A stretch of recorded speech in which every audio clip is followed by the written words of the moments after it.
Hello, everyone, and welcome back to our Learn English Daily podcast. I'm Alex, your English teacher. Hey, Emma, have you ever noticed how every supermarket visit starts with a bit of excitement?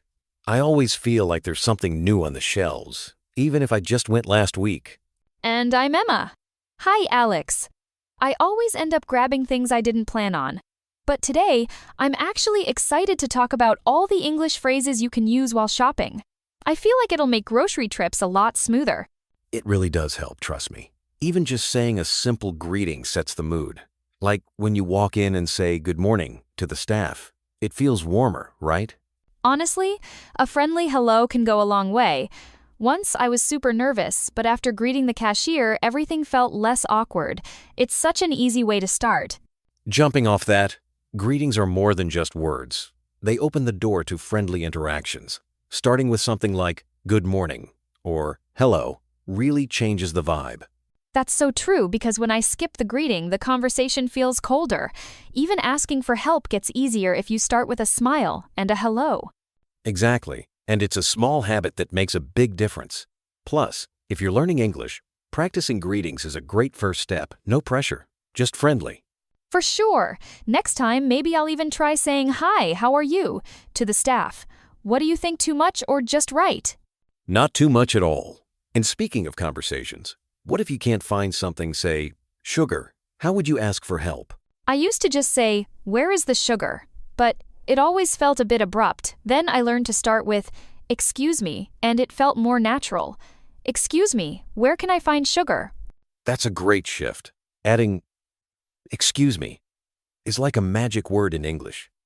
It softens the question and sounds much friendlier. I noticed that too. When I tried it, people were actually more helpful and smiled back. And it works for everything: milk, fruit, even odd things like soy sauce. That makes me think sometimes it's the vocabulary that trips people up, not the phrases themselves. Like, do you remember the first time you had to ask for something you didn't know the English word for? Oh, absolutely. I once needed baking soda but had no idea what it was called, so I tried to describe it. The staff laughed and figured it out anyway. After that, I started learning the names of everyday items. That's such a good trick. Just build your list as you go. If you ever forget, you can always point or describe what you need. Most people are patient, especially if you're trying. Yeah, and now I love practicing by thinking of new words every time I shop. It makes each trip a little learning game, honestly. I love that idea, turning shopping into a language game. It takes the pressure off and makes learning feel lighter. Plus, you never know what new phrase you'll pick up just by chatting with someone in the store. Exactly. And sometimes I even challenge myself to use a new phrase, like asking, "Could you help me find the bread?" instead of just, "Where is the bread?" It feels great when it works. That's the spirit, small steps. Lots of practice.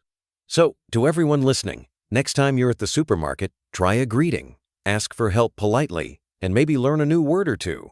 Who knew grocery shopping could actually be fun and help my English so much? Now I'm looking forward to my next trip.